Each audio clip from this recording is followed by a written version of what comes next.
मुझे पता नहीं था भैया कि दिल्ली में एक मेरे बड़े भाई बैठे हुए हैं।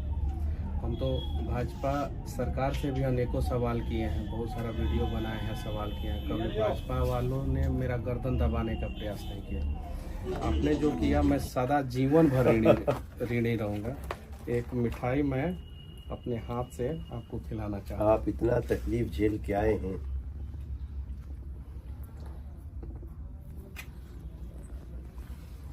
हम आपके संघर्ष को सैल्यूट करते हैं और आपकी निष्ठा को, बिहार के प्रति आपके भाव को, और हम हमेशा आपके साथ हैं। देखिए, बीजेपी कभी भी मीडिया की स्वतंत्रता, निष्पक्षता को चैलेंज नहीं करती। और मेरा 5000 वीडियो है जिसमें 4000 बीजेपी शासित प्रदेश में घूम घूम के है। यूट्यूब पे सारा साक्ष्य है, प्रमाण है, कोई भी जाके देख सकता है। यूपी में, लेकिन आपकी बातों में दम है, आपकी दलील में दम है, उससे हमको सीखने की आवश्यकता है। अगर कोई आदमी, हमारे प्रधानमंत्री जी क्या कहते हैं, आप आवाज उठाइए, हम उसको उसके तथ्यों के अनुसार हम उसको एक्सेप्ट करने को तैयार हैं, सोल्व करने को तैयार हैं। तो हम तो, लेकिन जिन लोगों ने, जिनको गलत ही करना है, उनको आपकी बात बुरी लगी, कोई फर्क नहीं पड़ता। मैं आपको जो है अपने घर पे बुलाना चाहता हूँ। मैं आ रहा हूँ, मैं आऊंगा। घर दिखाना चाहता हूँ जिस घर का, मेरा घर का कुर्की हुआ। अच्छा, जो कुर्की हुआ था, कुर्की हुआ 9 महीना बाद जो है एनएस से मेरे ऊपर से हटा दिया गया। मेरा तो 9 महीना बर्बाद हो गया। कोर्ट ने कह दिया कि नहीं, एनएस से इनके ऊपर जो है गलत तरीके से लगाया गया। अगर एनएस से नहीं लगा होता तो मेरा 9 महीना बचता। मेरा इज्जत जो है वो उसका मतलब कि ये किया गया। जिस घर को मेरे दादाजी ने बनवाया था, जो चीन के युद्ध में लड़े हैं, मैं वो जमीन दिखाऊंगा जो भारत सरकार ने चीन के युद्ध में लड़ने के दौरान मेरे दादाजी को 4 बीघा जमीन दिया था। अच्छा। वो जमीन भी दिखाऊंगा। मेरे घर से वो जमीन 3 किलोमीटर की दूरी पे है और वो पूरा, मेरा पूरा क्षेत्र जानता है कि रामसागर तिवारी को जो है ये जमीन जो है भारत सरकार 4 बीघा चीन के युद्ध में लड़ने के दौरान दिया था। पूरा क्षेत्र जानता है। दादाजी का नाम था? हाँ, रामसागर तिवारी मेरे दादाजी का नाम अच्छा। था। और उनके द्वारा बनाया हुआ घर का कुर्की हुआ। अगर मैं बनाया होता या मेरे पिताजी बनाए होते, उस घर का कुर्की होता। उसकी भी कुर्की हुई। उनके द्वारा बनाया हुआ घर का कुर्की हुआ। कुर्की में जो है मेरा चापाकल उखाड़ा गया, परेशान किया गया।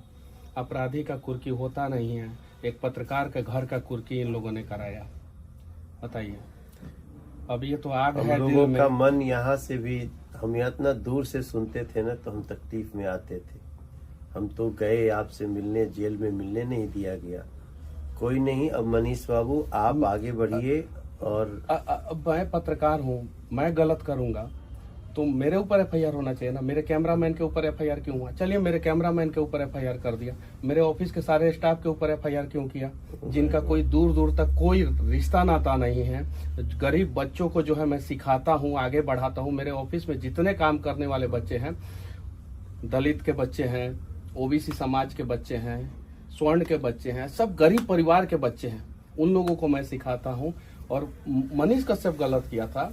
अगर मान लीजिए कि किसी भी चैनल का कोई रिपोर्टर से किसी कारणवश गलती हो जाता, अगर मैं अपनी गलती को मानता भी हूँ सरकार के नजर के हिसाब से, तो क्या सारा कंपनी के स्टाफ के ऊपर एफआईआर कर दिया जाएगा? मेरे सारे स्टाफ के ऊपर एफआईआर किया गया और मेरे खिलाफ सबूत भी प्रशासन सरकार के दबाव में पेश करने का प्रयास करेगा, लेकिन कुछ नहीं इन लोगों को मिलेगा। मैं 4 जनवरी को आपके गांव आता हूँ। एक बार आई 4 जनवरी में गाँव आए। और देखिए कि मतलब कि किस स्थिति में हम लोग रहते थे और कैसे हम लोगों को घर का कुर्की हुआ। ठीक है, कोई बात नहीं। अब ऐसी दमनकारी जो सोच है जिनकी, उसको कुचलना आवश्यक है। आगे जो है, आप जैसे लोगों को कोई इस तरह से फंसा करके, जो भी हो, आपको किसी जिन जिन जगहों पे अपने संस्मरण बताइए और उसको,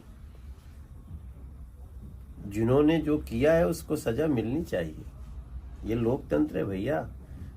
दमन करने वालों को सजा नहीं मिलेगी तो हम जवाब क्या देंगे किसी को? 15 केस में बेल लिया मैं। 15 केस में? 15 केस में 11 केस जो है एक बार में किया गया मेरे ऊपर, 6 तमिलनाडु में, 4 बिहार में और 1 NSA, 11 केस एक बार में, एक वीडियो की वजह से। और वो वीडियो मैंने नहीं बनाया था, जिस आदमी ने बनाया था उससे दूर दूर तक मेरा कोई संबंध नहीं, ना कॉल डिटेल्स, ना कुछ मैच नहीं किया। किसी आदमी ने बनाया, उसके वजह से मेरे ऊपर।